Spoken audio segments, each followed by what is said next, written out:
Hello learners, welcome to चल। तो previous year में मार्केटिंग और सर्विसेज से पूछे गए क्वेश्चंस को हम यहाँ पे प्रैक्टिस कर रहे हैं। तो क्वेश्चन है which is not a reason for growth of services in India. तो नीचे दिए ऑप्शन में से option A privatisation, option B culture changes, option B globalisation और option D on sour customer service. नीचे दिए ऑप्शन में से कौन सा सर्विस की ग्रोथ के लिए रीजन नहीं है इंडिया में, यानी कि किस वजह से सर्विस ग्रो नहीं करती है। नीचे दिए ऑप्शन में से प्राइवेटाइजेशन, तो प्राइवेटाइजेशन की वजह से क्या है, सर्विस ग्रो करेगी। प्राइवेटाइजेशन होगा तो सर्विसेज की डिमांड होगी और सर्विसेज की ग्रोथ होगी। ग्लोबलाइजेशन की वजह से भी सर्विस की ग्रोथ होती है। ऑनशोर कस्टमर सर्विस की वजह से, ऑनशोर कस्टमर सर्विस यानी कि आप यहाँ पे कस्टमर सर्विस को आउटसोर्स करते हो, तो यहाँ भी जो है इसकी वजह से भी जो है सर्विसेज की डिमांड बढ़ती है। लेकिन कल्चरल चेंजेस, कल्चर में चेंज होने की वजह से सर्विस की डिमांड या सर्विस की ग्रोथ होगी, ऐसा नहीं होता। तो ऑप्शन बी जो है यहाँ पे करेक्ट ऑप्शन हो जाएगा कि कल्चरल चेंजेस की वजह से ग्रोथ जो है सर्विस की नहीं हो रही है। नेक्स्ट क्वेश्चन है Which characteristics of services says production, distribution and consumption are simultaneous। तो आपको नीचे दिए ऑप्शन में से बताना है कि कौन सी ऐसी कैरेक्टरिस्टिक्स है सर्विस की जो ये कहता है कि जो प्रोडक्शन है और डिस्ट्रीब्यूशन और कंजम्पशन है वो तीनों एक साथ चलते हैं सर्विसेज में। इंटेंजिबल कैरेक्टरिस्टिक्स कहता है, पेरिशेबल कैरेक्टरिस्टिक्स कहता है, हेट्रोजीनियस कैरेक्टरिस्टिक्स कहता है, या फिर option D none of the above. ऊपर में से तीनों ही कैरेक्टरिस्टिक नहीं कहते हैं। तो देखिए यहाँ पे जो करेक्ट ऑप्शन है वो ऑप्शन होगा option D none of the above, यानी कि ना ही इंटेंजिबल, ना ही पेरिशेबल, ना ही हेट्रोजीनियस। एक्चुअली में जो कैरेक्टरिस्टिक होती है वो है इंटेंजिबिलिटी। इंटेंजिबिलिटी जो कैरेक्टरिस्टिक्स होती है सर्विस की, वो कहता है कि प्रोडक्शन, डिस्ट्रीब्यूशन और कंजम्पशन ये तीनों ही एक साथ होते हैं सर्विस के केस में, साइमल्टेनियसली कंडक्ट होते हैं। नेक्स्ट क्वेश्चन है convenience. Convenience correspond to which P of marketing mix of service. देखिए प्रोडक्ट, प्राइस, प्लेस, प्रमोशन, इसको हम जो है 4P कहते हैं, 4P को ही हम 4C भी कहते हैं। तो कौन से P को हम जो है कन्वीनियंस के नाम से भी जानते हैं, आपको यहाँ पे बताना है। तो प्लेस, फिजिकल एविडेंस, प्रोसेस या फिर प्रोडक्ट। देखिए कन्वीनियंस का मतलब क्या हो गया कि जगह जहाँ पे आपको सुविधा होती है, कस्टमर को सुविधा होती है कि वहाँ पे जाके वो प्रोडक्ट को परचेज कर ले, तो ये क्या है, प्लेस। कन्वीनियंस यानी प्लेस, कहाँ पे आपको सामान मिल जाएगा इजिली, सुविधा, तो प्लेस। यहाँ पे क्या होगा, correct option option A place हो जाएगा। नेक्स्ट क्वेश्चन है क्रेडेंस गुड्स आर। तो क्रेडेंस गुड्स क्या होते हैं आपको बताना है। Option A experience goods, option B search goods, option C post experience goods, या फिर ऑप्शन डी इंटेंजिबल गुड्स। तो देखिए क्रेडेंस गुड्स क्या होते हैं कि कुछ गुड्स ऐसे होते हैं जिसका यूज़ करने के बाद आप जो है उसका यूज़ करने के बाद भी जो है आप उसके सेटिस्फैक्शन को आप नहीं बता सकते हो। जैसे कि आप मेडिकल प्रोसीजर का यूज़ कर रहे हो, आप कोई भी ऑपरेशन से पास हुए हो, उसके बाद भी आप जो है तुरंत उसको सेटिस्फैक्शन कितना हुआ आप नहीं बता पाओगे, वो पोस्ट एक्सपीरियंस सेटिस्फैक्शन को शो करता है। ऑटोमोबाइल आपने जो है ऑटो कार या फिर जो है बाइक आपने रिपेयर करवाया, तो उसको भी अब तुरंत जो है सेटिस्फैक्शन नहीं मिलेगा, आपको पोस्ट एक्सपीरियंस उसका सेटिस्फैक्शन मिलता है। तो क्रेडेंस गुड्स क्या होता है, पोस्ट एक्सपीरियंस गुड्स होते हैं। Option C is the correct option. Post experience goods को ही हम क्या कहते हैं, क्रेडेंस गुड्स भी कहते हैं। नेक्स्ट क्वेश्चन जो है आपका वो है which of these is a mental stimulus processing service. तो आपको बताना है कि कौन सा नीचे दिए ऑप्शन में से मेंटल स्टिमुलस प्रोसेसिंग सर्विस के अंदर आता है। Beauty salon, option B education, option C legal services, या फिर ऑप्शन डी रिफ्यूलिंग। तो देखिए ब्यूटी सैलून, लीगल सर्विसेज और रिफ्यूलिंग, इसमें जो है मेंटल स्टिमुलस प्रोसेसिंग नहीं होता, यानी कि जो कस्टमर होता है जो सर्विस को ले रहा है उसके अंदर कोई मेंटल स्टिमुलस प्रोसेसिंग नहीं होती है। लेकिन एजुकेशन में क्या होता है, यहाँ पे मेंटल स्टिमुलस प्रोसेसिंग होती है। जो सामने टीचर होता है वो भी और जो स्टूडेंट्स होते हैं वो भी जो है मेंटल यानी कि माइंड के थ्रू जो है कैप्चर कर रहे होते हैं। तो ये क्या करता है, refers to intangible actions directed at people's mind. तो मेंटल स्टिमुलस क्या कहता है, refers to intangible action directed at people's mind. तो वो किस में होता है, एजुकेशन में होता है। तो option B is the correct option. इसी तरीके से एंटरटेनमेंट में भी जो है क्या होता है कि मेंटल स्टिमुलस प्रोसेसिंग होता है, जहाँ पे आप इंटेंजिबल चीज़ें होती हैं, हो रही होती हैं और आप जो है उसको जो है डायरेक्ट होता है पीपल्स, यानी कि जो व्यूअर्स होते हैं उनके माइंड में वो डायरेक्टिव होता है। फिर आता है temporal perceive risk means. Temporal perceive risk का मतलब क्या होता है, तो देखिए टेम्पोरल परसीव रिस्क का मतलब होता है मोर और लेस वेस्टेड टाइम, यानी कि आपने कितना टाइम वेस्ट कर दिया, तो उसको हम कहते हैं टेम्पोरल परसीव्ड रिस्क। यहाँ पे क्या हो जाएगा correct option option A wasted time. Next question है which is not the part of service encounter stage. तो नीचे दिखे ऑप्शन में से बताना है कि कौन सा ऐसा है जो कि सर्विस इनकाउंटर स्टेज का पार्ट नहीं, यानी कि सर्विस इनकाउंटर का मतलब क्या हुआ कि वो स्टेज जब जो है कस्टमर सर्विस को रिसीव कर रहा होता है। तो movement of truth, servuction system, theoretical metaphor या फिर option D evolution of alternative. तो देखिए सर्विस इनकाउंटर स्टेज यानी कि जब कस्टमर जो है सर्विस को रिसीव कर रहा है, तो movements of truth, servuction system और थियोरेटिकल मेटाफर ये तीनों ही क्या है, सर्विस इनकाउंटर स्टेज है। लेकिन एवोल्यूशन ऑफ अल्टरनेटिव ये सर्विस इनकाउंटर स्टेज नहीं, ये सर्विस इनकाउंटर से पहले का स्टेज है। तो यहाँ पे पूछा कि कौन सा पार्ट नहीं है सर्विस इनकाउंटर का स्टेज, तो option D is not the part of service encounter stage. Next question है which of these is not a component of MIS। तो ऑप्शन है option A people, option B date, option C DSS और option D time है। तो people, date, DSS और time. तो देखिए people, date और टाइम ये तीनों ही MIS मैनेजमेंट इंफॉर्मेशन सिस्टम या फिर मार्केटिंग इंफॉर्मेशन सिस्टम के पार्ट होते हैं, लेकिन DSS क्या होता है, डिसीजन सपोर्ट सिस्टम। तो DSS जो है वो पार्ट नहीं होगा, कंपोनेंट ऑफ वो MIS का नहीं होता है। तो ऑप्शन सी जो है वो करेक्ट ऑप्शन हो जाए। नेक्स्ट क्वेश्चन है why is internal marketing important. देखिए इंटरनल मार्केटिंग का मतलब कि जब आप ऑर्गेनाइजेशन अपने अंदर के एम्प्लॉयज़ के लिए, वर्किंग स्टाफ के लिए मार्केटिंग करती है, उनके थ्रू जो है मार्केटिंग करे, उनके लिए मार्केटिंग करे, तो उसको इंटरनल मार्केटिंग कहते हैं।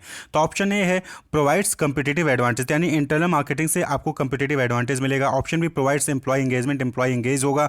Option C human capital is the most important asset, human capital जो है मोस्ट इंपॉर्टेंट एसेट है, इसलिए इंपॉर्टेंट है इंटरनल मार्केटिंग। और option D all of the above. तो देखिए ऑप्शन ए बी सी तीनों ही क्या है, इंपॉर्टेंट है, इंटरनल मार्केटिंग के थ्रू ये तीनों ही अचीव होते हैं। तो ऑप्शन डी क्या हो जाएगा, ऑल ऑफ द अबव यहाँ पे करेक्ट ऑप्शन हो जाएगा। नेक्स्ट क्वेश्चन है which is not A dimension of service management. तो आपको बताना है कि सर्विस मैनेजमेंट का कौन सा डायमेंशन नहीं है। तो देखिए 4 डायमेंशन होते हैं, जो 4 डायमेंशन होते हैं इंपॉर्टेंट सर्विस मैनेजमेंट के। एक है ऑर्गेनाइजेशन एंड पीपल, दूसरा है इंफॉर्मेशन एंड टेक्नोलॉजी, तीसरा है पार्टनर्स एंड सप्लायर्स, चौथा है वैल्यू स्ट्रीम एंड प्रोसेस। तो ये 4 डायमेंशन होते हैं। तो यहाँ पे ऑप्शन दिया है इमोशन, इन्फॉर्मेशन, पीपल और प्रोसेस। तो ये कौन सा डायमेंशन नहीं है सर्विस मैनेजमेंट का, तो देखिए इमोशन नहीं है, बाकी इन्फॉर्मेशन, पीपल, प्रोसेस ये डायमेंशन होते हैं सर्विस मैनेजमेंट के, लेकिन इमोशन ये सर्विस मैनेजमेंट का डायमेंशन नहीं होता है। नेक्स्ट क्वेश्चन आपका है which is not one of the element of gaps model.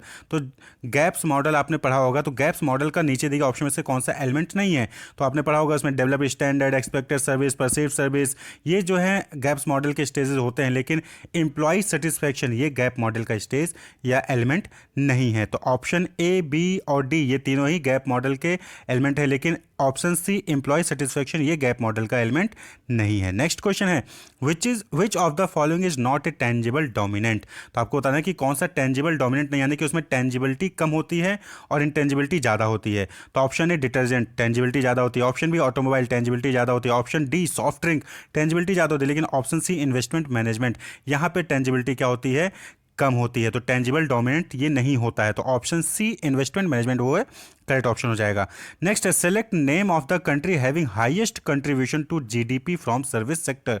तो आपको बताना है कि सर्विस सेक्टर से जीडीपी में किसका हाईएस्ट, कौन सी कंट्री का हाईएस्ट कंट्रीब्यूशन है। ऑप्शन है United State, option C China, option C Germany, option D India. तो देखिए यूनाइटेड स्टेट का एज पर 2018 के डेटा के अकॉर्डिंग यूनाइटेड स्टेट का जो कंट्रीब्यूशन है वो 80% है, वहीं पे चाइना का 52.2% है, जर्मनी का 69.3 है और इंडिया का 61.5 है। तो यहाँ पे पूछा है select name of the country having highest contribution to GDP. तो यहाँ पे क्या हो जाएगा, option A is the correct option, United State. Next question है which is not an element of physical evidence. तो देखिए सर्विस के केस में फिजिकल एविडेंस की बहुत ही जरूरत होती है, क्योंकि सर्विस इंटेंजिबल होता है, तो वहाँ पे फिजिकली प्रूफ आपको देना होता है, एविडेंस देना होता है, जैसे colours, furniture, billing paper, music, lighting, ये सारे क्या होते हैं, फिजिकल एविडेंस होता है। तो नीचे 4 ऑप्शन देंगे, आपको बताना है कि कौन सा फिजिकल एविडेंस का एलिमेंट नहीं है। Option A employ dress, option B employ training, option C equipment, option D facility design, यानी आप लेआउट डिजाइन की बात करें। तो यहाँ पे कौन सा फिजिकल एविडेंस नहीं है, तो देखिए एम्प्लॉय ड्रेस फिजिकल एविडेंस है, ड्रेस देख के पहचान जाते हैं। इक्विपमेंट जो भी सामान रखे होते हैं उनको देख के पहचान जाते हैं, तो फिजिकल एविडेंस हुआ। फैसिलिटी डिजाइन यानी लोकेशन किस तरीके से डिजाइन है, कैसे ढांचा बना हुआ है शॉप का या फिर किसी भी कंपनी का, तो भी क्या है, फिजिकल एविडेंस है। लेकिन एम्प्लॉय ट्रेनिंग ये फिजिकल एविडेंस नहीं है, क्योंकि ये जो है कस्टमर को नहीं दिखता है, सर्विस जो रिसीव करता है उसको ये एम्प्लॉय ट्रेनिंग नहीं दिखती है, तो एम्प्लॉय ट्रेनिंग वो फिजिकल एविडेंस का पार्ट नहीं है। तो option B is the correct option. Next question है which of the following is not an element of people process physical evidence, ये सर्विस के केस में इंपॉर्टेंट होते हैं। तो पीपल का कौन सा एलिमेंट नहीं है, motivation, team work, flow of activities या कस्टमर ट्रेनिंग। तो देखिए मोटिवेशन, टीम वर्क और कस्टमर ट्रेनिंग ये तीनों ही पीपल से रिलेटेड हैं। पीपल यानी कि एम्प्लॉय से रिलेटेड है, एम्प्लॉय को मोटिवेट कर सकते हैं, एम्प्लॉय के अंदर टीम वर्क होता है और एम्प्लॉय को ही आप ट्रेनिंग दोगे, एम्प्लॉय जो है कस्टमर को ट्रेनिंग देगा, कस्टमर क्या है वो भी पीपल है, तो कस्टमर ट्रेनिंग भी होता है। लेकिन फ्लो ऑफ एक्टिविटीज ये क्या है, ये प्रोसेस को शो करता है। People, process, physical evidence 3P होते हैं, जो ऑगमेंटेड में मार्केटिंग मिक्स होता है। तो फ्लो ऑफ एक्टिविटीज क्या है, वो प्रोसेस है, लेकिन मोटिवेशन, टीमर को कस्टमर क्या है, कस्टमर ट्रेनिंग क्या है, वो पीपल से रिलेटेड है। तो यहाँ पे करेक्ट ऑप्शन क्या हो जाएगा, option C flow of activities is not an element of people. Next question है standardised and customised flow of activities, various step and customer involvement by which a service is delivered is called.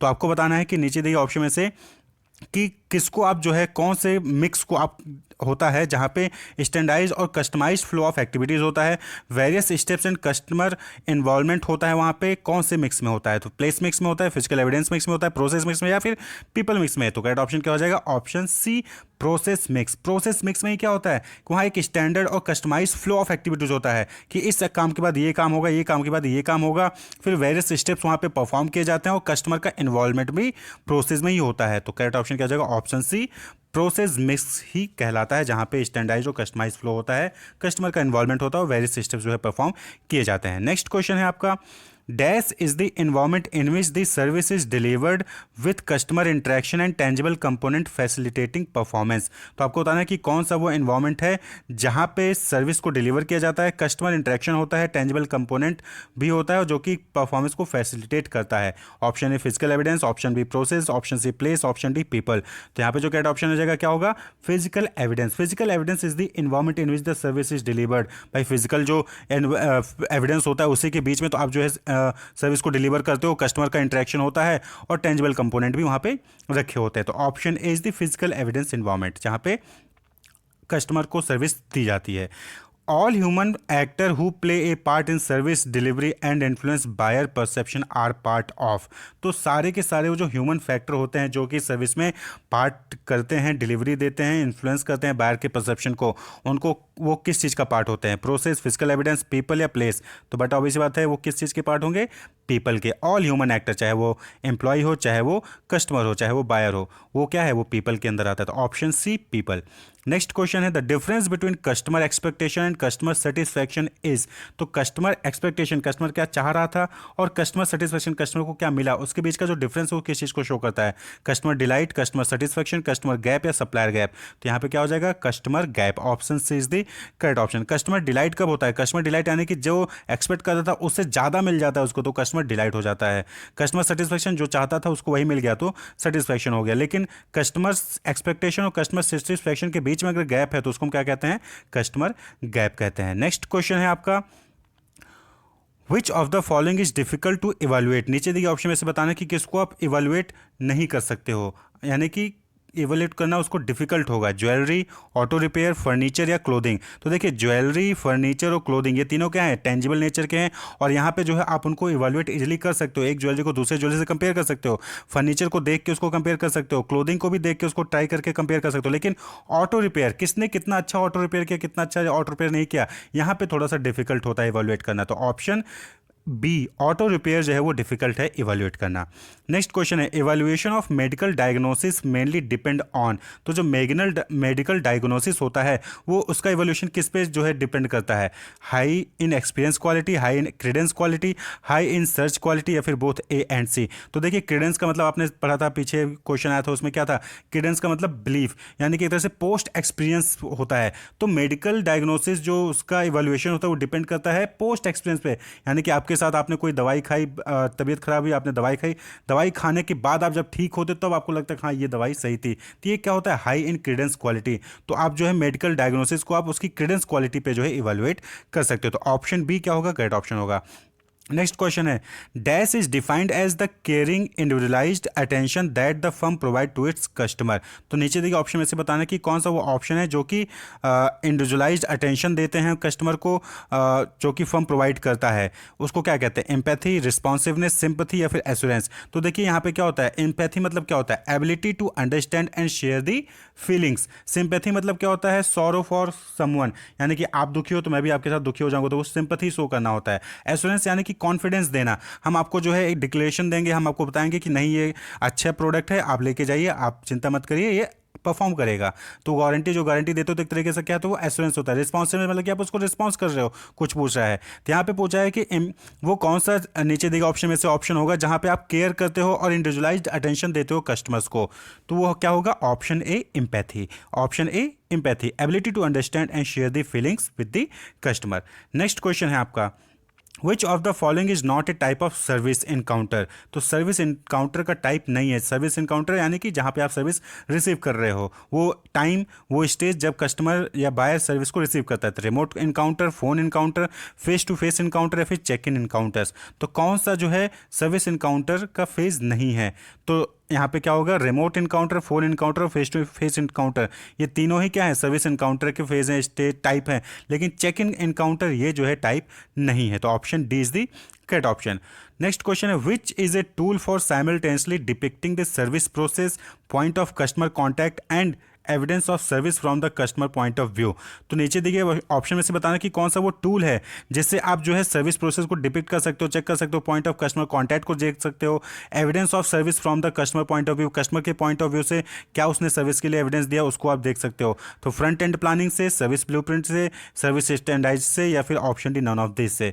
तो हम इसको किस चीज़ से देख सकते हैं, depict कर सकते हैं, that is service blue printing. Service के ब्लू प्रिंट से हम देख सकते हैं, जान सकते हैं, समझ सकते हैं कि अंदाजा लगा सकते हैं कि सर्विस का प्रोसेस कैसे होगा, point of customer contact, customer कहां पे कॉन्टैक्ट करेगा एम्प्लॉय से, कैसे जो है सर्विस के एविडेंस को मिलेगा कस्टमर को, कस्टमर कैसे सर्विस से रिलेटेड एविडेंस को देखेगा। तो किससे हम डिपिक्ट कर सकते हैं, सर्विस ब्लूप्रिंट से।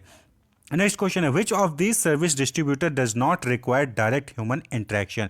तो नीचे दिए ऑप्शन में से बताना कि कौन सा सर्विस डिस्ट्रीब्यूटर है जहां पे डायरेक्ट ह्यूमन इंटरेक्शन की रिक्वायरमेंट नहीं होती है। Electronic channel, self service technology, direct service channel, या फिर स्पेकुलेटिव चैनल। तो देखिए, self service technology, direct service और स्पेकुलेटिव चैनल तीनों में ही ह्यूमन इंटरेक्शन की जरूरत पड़ती है, लेकिन इलेक्ट्रॉनिक चैनल में आपको ह्यूमन इंटरेक्शन की जरूरत नहीं पड़ती है। तो option A is the correct option. Next question आपका है, the combined depiction of company, customer, employ, internal marketing, external marketing and interactive marketing is known as. तो कंबाइंड डिपिक्शन यहाँ पे क्या है, आप company, customer, employ, internal marketing, external marketing, interactive marketing सबका combined depiction कर रहे हैं। तो उसको किस नाम से जानेंगे आप, marketing triangle, service triangle, communication triangle, या फिर option A B D, both A and B. तो यहाँ पे करेक्ट ऑप्शन क्या हो जाएगा, ऑप्शन बी, सर्विस ट्रायंगल के नाम से इसको जानेंगे। Combined depiction of company, customer, employ, internal marketing, external marketing, interactive marketing, तो सर्विस ट्रायंगल को रिफर करता है।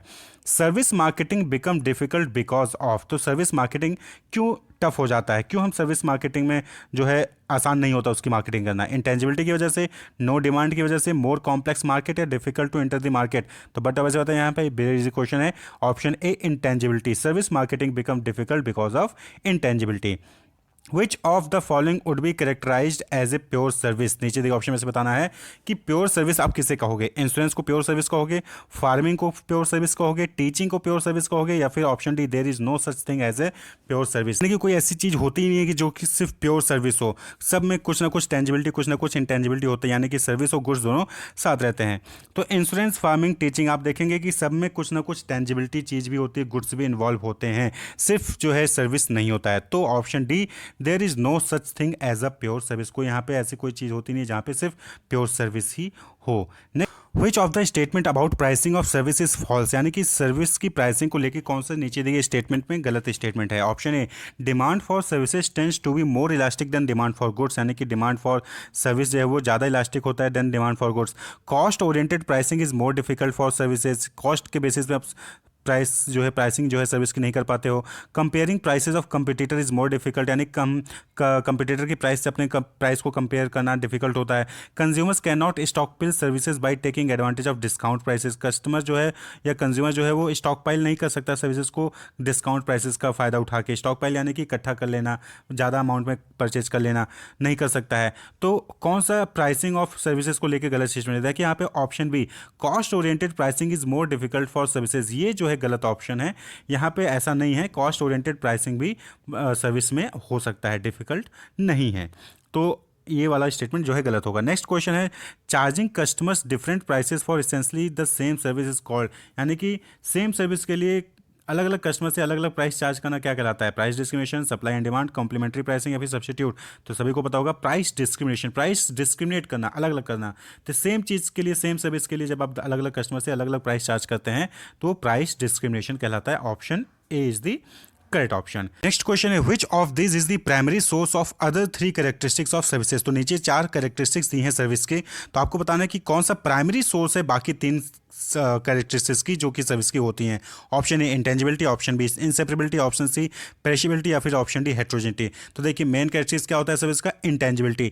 इंटेंजिबिलिटी है, इसी वजह से वो इंसेपरेबल है, इसी वजह से वो पेरिशेबल भी है, और इसी वजह से वो हेट्रोजेनिटी भी उसके अंदर होती है। तो इंटेंजिबिलिटी क्या होता है, वो प्राइमरी सोर्स होता है जिसकी वजह से बाकी 3 कैरेक्टरिस्टिक्स होती हैं सर्विसेज की। तो option is the correct option. Next है, service that occur without interruption, confusion और हैसल इज कॉल्ड। यानी कि ऐसा सर्विस जो जो बिना किसी इंटरप्शन के, बिना किसी कन्फ्यूजन के, बिना किसी प्रॉब्लम के, हर्डल के वो सर्विस जो है प्रोवाइड की जाती है, तो उसको क्या कहते हैं?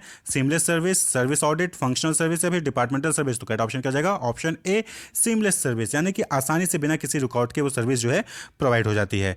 नेक्स्ट क्वेश्चन है mental energy spend by customers to acquire services called. तो आपको बताना है कि वो एनर्जी, जो मेंटल एनर्जी जो कस्टमर स्पेंड करता है किसी सर्विस को एक्वायर करने के लिए, उसको क्या कहते हैं? Image cost, monetary price, energy cost या फिर साइकिक कॉस्ट। तो देखिए उसको क्या कहते हैं? Option C, energy cost. Energy लगा रहा है वो, मेंटल एनर्जी लगा रहा है कस्टमर सर्विस को एक्वायर करने के लिए। नेक्स्ट क्वेश्चन है the unique service characteristics that interconnects the service and its customer is. तो आपको बताना है कि वो कौन सा यूनिक सर्विस है, यूनिक कैरेक्टरिस्टिक्स है सर्विस का, जो कि कस्टमर को और सर्विस प्रोवाइडर को इंटरकनेक्ट करता है, सर्विस को एंड कस्टमर को। तो इंटेंजिबिलिटी, इंसेपरेबिलिटी, होमोजेनिटी या पेरिशेबिलिटी। तो बट वैसी बात है कि सर्विस को और कस्टमर को इंटरकनेक्ट करता है कौन सा? इंसेपरेबिलिटी। वो इंसेपरेबल नहीं हो सकता है, अलग अलग नहीं हो सकते हैं, इस वजह से वो क्या है? इंटरकनेक्ट करता है। तो option B is the correct option. Next question है the centralized mass production of service is difficult due to. यानी कि आप सर्विस का सेंट्रलाइज मास प्रोडक्शन नहीं कर सकते। जैसे गुड्स के केस में क्या होता है कि कहीं एक जगह पे बहुत सारा लाखों प्रोडक्ट, लाखों यूनिट बना दिए, लेकिन सर्विस के केस में ऐसा नहीं होता है, डिफिकल्ट है। क्यों? कौन सी, किस कैरेक्टरिस्टिक्स की वजह से? इंसेपरेबिलिटी की वजह से, इंटेंजिबिलिटी, होमोजेनिटी या फिर पेरिशेबिलिटी की वजह से। तो करेक्ट ऑप्शन क्या हो जाएगा? पेरिशेबिलिटी की वजह से। पेरिशेबिलिटी की वजह से आप जो है उसका सेंट्रलाइज मास प्रोडक्शन नहीं कर सकते हो, पेरिश हो जाएगा, नष्ट हो जाएगा, खराब हो जाएगा, आप उसको स्टोर करके नहीं रख सकते हो। नेक्स्ट क्वेश्चन है solutions used to minimise the marketing problem due to heterogeneity is. तो नीचे 4 ऑप्शन दिए हैं, आपको बताना है कि कौन सा वो सॉल्यूशन है जिसका यूज करके आप जो है मार्केटिंग प्रॉब्लम जो होती है हेट्रोजेनिटी की वजह से, वो आप जो है मिनिमाइज कर सकते हो। ऑप्शन है standardizing and customizing the service, using multi site location, stressing tangible clues या फिर option D appealing to different market segment with different demand pattern.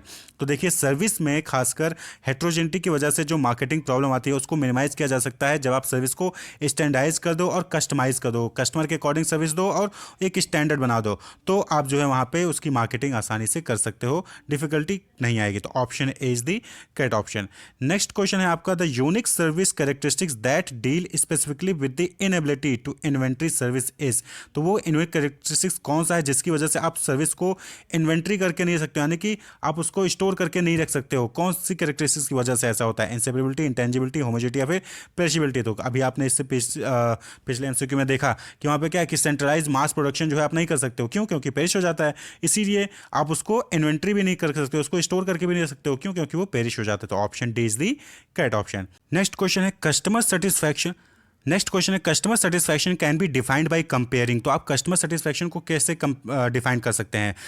Predictive service and perceived service को कंपेयर करके, predictive service and desired service को compare करके, desired service and perceived service को compare करके, या फिर adequate service and perceived service. तो customer satisfaction को आप कैसे डिफाइन कर दो? करेक्ट ऑप्शन क्या हो जाएगा? Desired service and perceived service, यानी कि उसको क्या चाहिए था और उसको क्या मिला, तो दैट इज उसके बीच के डिफरेंस को हम क्या कहते हैं? Customer satisfaction, desired service and perceived service. Next question है which dimension is an assessment of the firm's consistency and dependability in service. तो कौन सा डायमेंशन है जिससे आप जो है एसेस कर सकते हो कि फर्म्स की कंसिस्टेंटी कैसी थी और डिपेंडेबिलिटी कैसी थी सर्विस में? Option A empathy, option B responsiveness, option C reassurance या फिर ऑप्शन डी रिलायबिलिटी। तो रिलायबिलिटी ही ऑप्शन होता है जिसके बेसिस पे आप एसेस कर सकते हो कि कंपनी जो है सर्विस है वो कंसिस्टेंसी सही तरीके से लगातार एक ही टाइप की सर्विस को दे रही है या नहीं दे रही है। तो reliability option D is the correct option. Next है minimizing the role conflict and role ambiguity of employees will reduce which gap. तो नीचे 4 आपको गैप दिए गए हैं, तो आपको बताना है कि जब आप रोल कॉन्फ्लिक्ट को मिनिमाइज करते हो, यानी सबको सबका रोल पता है उसको मिनिमाइज करते हो, कोई कंफ्यूजन नहीं है, रोल एम्बिग्यूटी, रोल को लेके कोई एम्बिग्यूटी नहीं है एम्प्लॉय के अंदर, तो उससे कौन सा गैप जो है कम होगा या फिर रिड्यूस होगा? Knowledge gap, standard gap, delivery gap या फिर कम्युनिकेशन गैप। तो बट ऑब्वियसली बताया कौन सा गैप कम होगा? Delivery gap. सर्विस के केस में क्या है, जब आपको आपका रोल पता होगा तो आप आसानी से डिलीवरी कर पाएंगे प्रोडक्ट को। तो option C is the correct option. Next question है fixing the right price for services offered is difficult because of. यानी कि जो राइट प्राइस होता है सर्विस का उसको फिक्स करना डिफिकल्ट होता है। क्यों? तो सभी को पता है, पहले भी इस स्टेज का क्वेश्चन पूछा गया है। तो ऑप्शन डी इंटेंजिबिलिटी। इंटेंजिबिलिटी की वजह से राइट प्राइस को हम फिक्स नहीं कर पाते हैं सर्विस के केस में, वो डिफिकल्ट होता है। नेक्स्ट क्वेश्चन है focusing the marketing efforts towards the existing customer basis, यानी कि जो आपके एग्जिस्टिंग कस्टमर है जब आप अपना पूरा मार्केटिंग एफर्ट उनके लिए लगाते हो तो उसको क्या कहते हैं?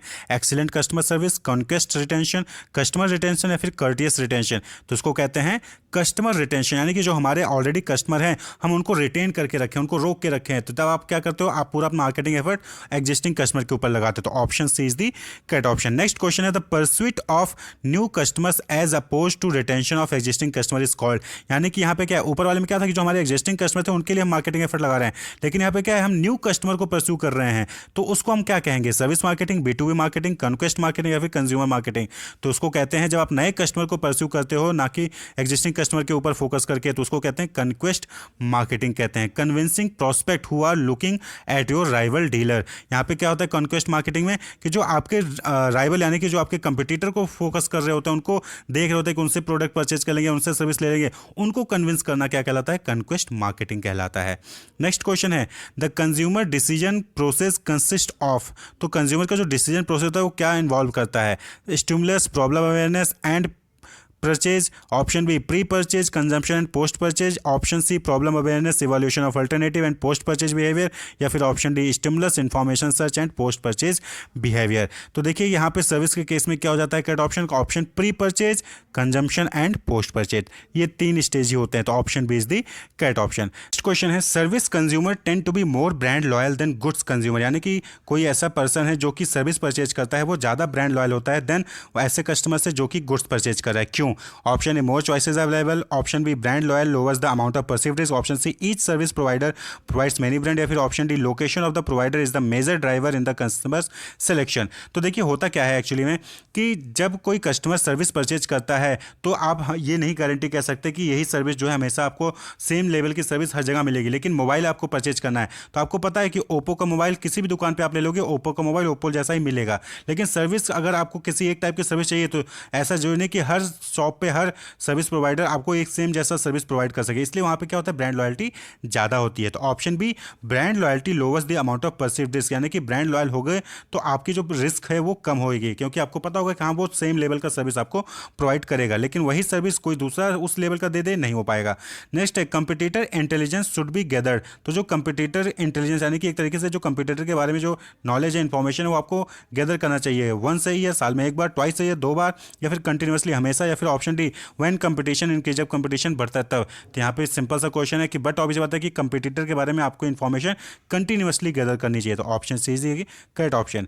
Next which of the following is not a benefit of customer satisfaction, यानी कि अगर आपका कस्टमर सेटिस्फाई है तो उसकी वजह से बेनिफिट नहीं है, कौन सा नीचे दे ऑप्शन से? Option A firm is more insulated from price competition, but होता है अगर आपका कस्टमर सेटिस्फाई है तो फर्म जो है इंसुलेटेड होगा प्राइस कंपटीशन से। Option B firm provide a positive work environment for its employee, option C positive word of mouth is generated, option D customer make purchase more frequently. तो अगर आपका कोई कस्टमर सेटिस्फाइड है तो positive word of mouth तो generate करेगा ही, customer make purchase more frequently, customer बार बार आपके यहाँ पे परचेज करने आएगा, लेकिन option B firm provide a positive work environment for its employ, ये बेनिफिट नहीं है भाई। अगर आपका कस्टमर सेटिस्फाई है तो इसकी वजह से आप जो पॉजिटिव वर्क एनवायरमेंट आप एम्प्लॉय को दोगे ऐसा जरूरी नहीं है, तो option B is not the benefit of customer satisfaction, वो कस्टमर सेटिस्फैक्शन का बेनिफिट नहीं है, ऑप्शन बी जो है करेक्ट ऑप्शन जाएगा। नेक्स्ट क्वेश्चन है Which of these emerging trend in the service industry should an organizational look out for? तो नीचे दिए ऑप्शन में से बताना कि कौन सा वो इमर्जिंग ट्रेंड है जिसको सर्विस इंडस्ट्री को देखना चाहिए, ध्यान देना चाहिए। New competition, advance in the internet, heightened customer expectation, या फिर एडवांस इन ई कॉमर्स, किस पे ज़्यादा फोकस होना चाहिए? तो new competition, option a new competition पे जो है सर्विस इंडस्ट्री को ध्यान देना चाहिए। नेक्स्ट क्वेश्चन है the zone of tolerance is defined by the difference between, तो आपको बताना है कि जो जोन ऑफ टॉलरेंस होता है उसको आप कैसे डिफाइन करते हो? Expected service and desire service के बीच के डिफरेंस को, predictive service and desire service के डिफरेंस को, desire service and adequate service के डिफरेंस को, या फिर प्रेडिक्टेड सर्विस और परसीव्ड सर्विस के बीच के डिफरेंस को? तो जोन ऑफ टॉलरेंस को हम डिफाइन करते हैं the difference between predictive service and perceived service, option D is the correct option. इसके बेसिस पे जो है हम जोन ऑफ टॉलरेंस को डिफाइन करते हैं। नेक्स्ट क्वेश्चन है total customer value does not include which of this. तो आपको पता है टोटल कस्टमर वैल्यू, तो टोटल कस्टमर वैल्यू जो है नीचे दिए ऑप्शन में से किसको इंक्लूड नहीं करता है। तो टोटल कस्टमर वैल्यू बहुत सारी चीज़ों को इंक्लूड करता है, product value, service value, image value, तो इन सबको मिला के जो है टोटल कस्टमर वैल्यू बनता है। लेकिन पर्सनल वैल्यू ये जो है उसमें ऐड नहीं होता, टोटल कस्टमर वैल्यू का पार्ट नहीं होता है। तो ऑप्शन डी पर्सनल वैल्यू जो है वो टोटल कस्टमर वैल्यू का पार्ट नहीं है, उसको इंक्लूड नहीं करता है। नेक्स्ट क्वेश्चन है total customer cost does not include which. तो नीचे दिए ऑप्शन में से बताना है कि टोटल कस्टमर कॉस्ट में जो है वो नहीं इंक्लूड होता है। Monetary cost, time cost, energy cost, social cost. तो देखिए टोटल कस्टमर कॉस्ट में हम मॉनेटरी कॉस्ट को भी लेते हैं, उसको उसने जो टाइम दिया उसको भी लेते हैं, और उसने जो एनर्जी वेस्ट की उसको भी हम काउंट करते हैं। लेकिन सोशल कॉस्ट ये काउंट नहीं होता है टोटल कस्टमर कॉस्ट में। तो option C social cost does not include in total customer cost. Next question है a firm's view towards planning its operation as per marketing need is. तो जब वो कोई फर्म है वो प्लान करता है ऑपरेशन को मार्केटिंग की नीड्स के अकॉर्डिंग, तो उसको क्या कहते हैं? Marketing orientation, marketing department, marketing forecast, या सोशल ओरिएंटेशन, तो इसको कहते हैं marketing orientation. Firms view towards planning its operation as per marketing needs, तो उसको क्या कहते हैं? Marketing orientation. मार्केटिंग ओरिएंटेशन तभी तो आप मार्केटिंग नीड के अकॉर्डिंग अपने प्लानिंग कर रहे हो, अपने ऑपरेशन को प्लान कर रहे हो। नेक्स्ट क्वेश्चन है service firms often find themselves in a three concern fight between. तो जो सर्विसेज है वो अपने आप को तीन लोगों के बीच में पाते हैं फाइट करते हुए। किसके किसके बीच में? Option A engineering, production and accounting, option B marketing, finance and human resource, option C operation, accounting and marketing, या फिर option D human resource, marketing and operation. तो सर्विस के केस में तीन इंपॉर्टेंट जो फाइट होती है, तीन लोग मिलकर जो है काम करते हैं वो होते हैं human resource, marketing and operation. तो option D is the correct option. Next question है the technique that allows consumers to buy service A on purchase of service B is called. आपको यहाँ पे देखिए प्राइसिंग के है, प्राइसिंग से related question है ये। टेक्निक जहाँ पे कंज्यूमर जो है वो ए की सर्विस को परचेज कर सकता है बी की परचेज करने पे, यानी कि सर्विस ए को वो फ्री पाएगा जब वो बी को परचेज करेगा। तो इसको कौन सी टाइप की प्राइसिंग कहते हैं? Long term bundling, mixed bundling, price bundling, या फिर प्रोडक्ट बंडलिंग। तो इसको क्या कहेंगे? ऑप्शन सी प्राइस बंडलिंग, यानी कि बी के बदले आपको ए भी मिलेगा। Consumers to buy service A on purchase of service B, यानी कि बी परचेज करोगे तो सर्विस ए भी मिल जाएगा। नेक्स्ट क्वेश्चन है the primary role of a service firm in the communication mix is to. तो जो प्राइमरी रोल होता है किसी भी सर्विस फर्म में कम्युनिकेशन मिक्स का, वो क्या होता है? कंफ्यूज कस्टमर, कस्टमर को कंफ्यूज करना, inform and remind customer, customer को इन्फॉर्म और रिमाइंड करना, अपोज द कंपटीटर चेन, या फिर परसुएट द डीलर, डीलर को परसुएट करना। तो करेक्ट ऑप्शन क्या हो जाएगा? किसी भी कम्युनिकेशन मिक्स का प्राइमरी रोल क्या होता है? Inform and remind the consumer. Option B is the correct option. Next question है the plan for differentiating the firm from its competitor in the consumer's eye is. तो यहाँ पे देखिए differentiate कर रहे हो आप कंपटीटर से अपने आप को कंज्यूमर के आई में, तो इसको क्या कहते हैं? Communication mix, positioning strategy, publicity, या फिर टारगेट मार्केटिंग। आपने डिफिनेशन पढ़ी होगी पोजिशनिंग की। पोजिशनिंग क्या है? कि differentiating our self from the competitor in the consumer mind, तो उसको क्या कहते हैं? Positioning strategy. Option B is the correct option. Next question है the appropriate communication content during the introduction stage of the product life cycle would be. तो आपको बताना है कि एप्रोप्रिएट कम्युनिकेशन स्ट्रेटजी या कंटेंट क्या होगा इंट्रोडक्शन स्टेज पे किसी भी प्रोडक्ट लाइफ साइकिल में। प्रोडक्ट लाइफ साइकिल में इंट्रोडक्शन स्टेज पे एप्रोप्रिएट कम्युनिकेशन कंटेंट क्या हो सकता है? Informational, informational and persuasive, persuasive या फिर परसुएसिव एंड रिमाइंडर, यानी कि जो आप कम्युनिकेशन का कंटेंट होगा, जो आप दिखाओगे, जो बताओगे कस्टमर को, वो कैसा होना चाहिए? इन्फॉर्मेशनल होना चाहिए, इन्फॉर्मेशनल और परसुएसिव होना चाहिए, परसुएसिव भी होना चाहिए, या फिर परसुएसिव और रिमाइंडर होना चाहिए। तो इंट्रोडक्शन स्टेज पे प्रोडक्ट लाइफ साइकिल के जो कम्युनिकेशन है वो आपका इन्फॉर्मेशनल और परसुएसिव होना चाहिए, यानी कि इन्फॉर्मेशन भी दे और सामने कस्टमर को परसुएड भी करे कि वो आपका प्रोडक्ट आके परचेज करे। नेक्स्ट क्वेश्चन है which of these is not A communication objective during the maturity and decline stage of product life cycle. चार ऑप्शन दिए गए हैं, आपको बताना है कि कौन सा कम्युनिकेशन ऑब्जेक्टिव नहीं है मैच्योरिटी और डिक्लाइन स्टेज पे।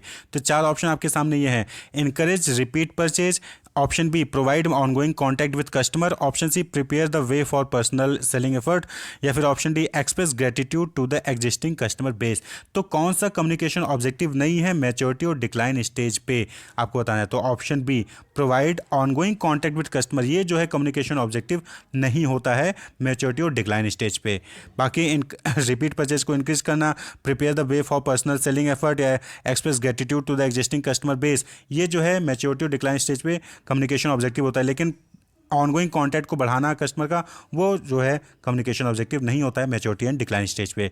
नेक्स्ट क्वेश्चन है the primary objective of a firm's communication mix during the pre consumption choice stage is to. तो प्री कंजम्पशन चॉइस स्टेज पे प्राइमरी ऑब्जेक्टिव क्या होता है कम्युनिकेशन मिक्स का? Sell the product, minimise the perceived risk, increase repeat purchase, या फिर convince customer about the superiority of the brand.